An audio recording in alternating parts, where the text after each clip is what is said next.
So, ayan bilat kasi tuloy-tuloy yung pagtaas ng tubig sa labas. Sinild na natin yung CR kasi may posibilidad na dito dadaan yung tubig. Pero not sure ako kung kaya kasi malakas ang tubig. Baka kaya siyang iangat. Pero kahit paano, maibsan yung pagpasok. Tapos yung electric fan natin, nakahang na siya. Para in case of emergency. Ayan, nakataas na.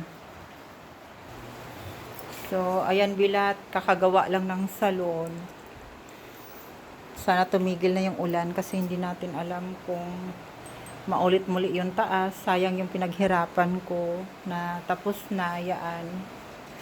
Wala, ganun talaga ang buhay. Hanggang iyak ka na lang. Tapos yung sa labas ko, sinild ko na yan sa labas. Inanuhan ko na ng aluminum para kahit papano hindi makapasok yung tubig. Ayan siya bilat. O, sinild ko yan sa labas para hindi siya mapigilan. Sana maging effective siya. Tapos ito isi-sealed ko rin to dito. Ito yung isi-sealed ko. Isi-sealed ko to para kahit paano hindi makapasok yung tubig. I-sacrifice ko tong area na to kasi wala na kami pang seal. Hindi ko na to i-seal dito na area. So may tendency papasukin to ng tubig. Dahil ang taas ng tubig, Diyos ko, maulit-muli, baka mahirap na. Kasi nandito na siya bilat, o ito na yung tubig niya.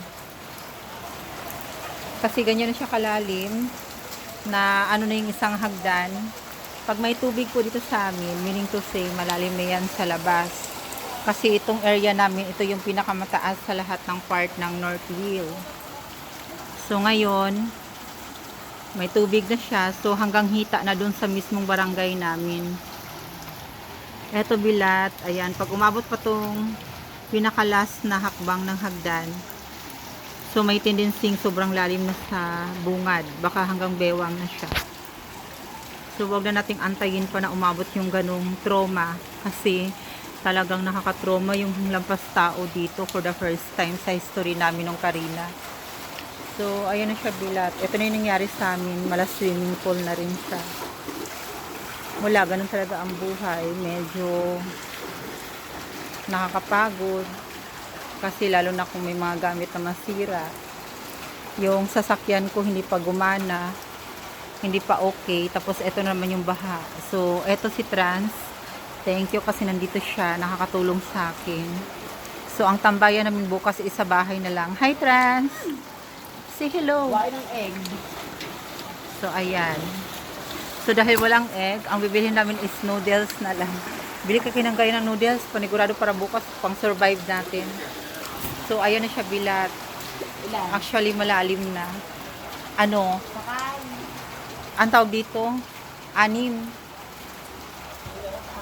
Oo, mamakyaw na kami ng noodles kasi bukas for sure wala nang mabilhan. So hanggang dito lang yung update namin bilat. Sana bukas wag nang tumaas. Diyos ko, tama na ang ulan. Dahil apektado na yung negosyo namin. Hindi na kami nakakapagbukas ng maayos. At the same time, marami na naapektuhan. Kawawa ang lahat. Kawawa yung mga appliances, lahat-lahat, mahirap. Nakakaiyak na nakakalungkot. Kasi dati bilat ito hanggang lampas tao to eh. So meaning to say yung ibang part na doon sa labas na area is ano na siya, lubog na yung bubong ng bahay. So lampas tao na siya. Kung walang second floor ang bahay, nakakatakot kasi kawawa yung mga tao. Kaya yung may mga second floor, okay lang mag-stay. Yung walang second floor, dapat nandoon na sa evacuation center. Ay, bilat, may nakuhanan ako, nabagsak. Hala, my God. Ayan, nataon. Timing, Diyos ko, uy. Ingat po. Si nanay, baka mamaya mabagok. Kawawa naman, na ano siya, natumba.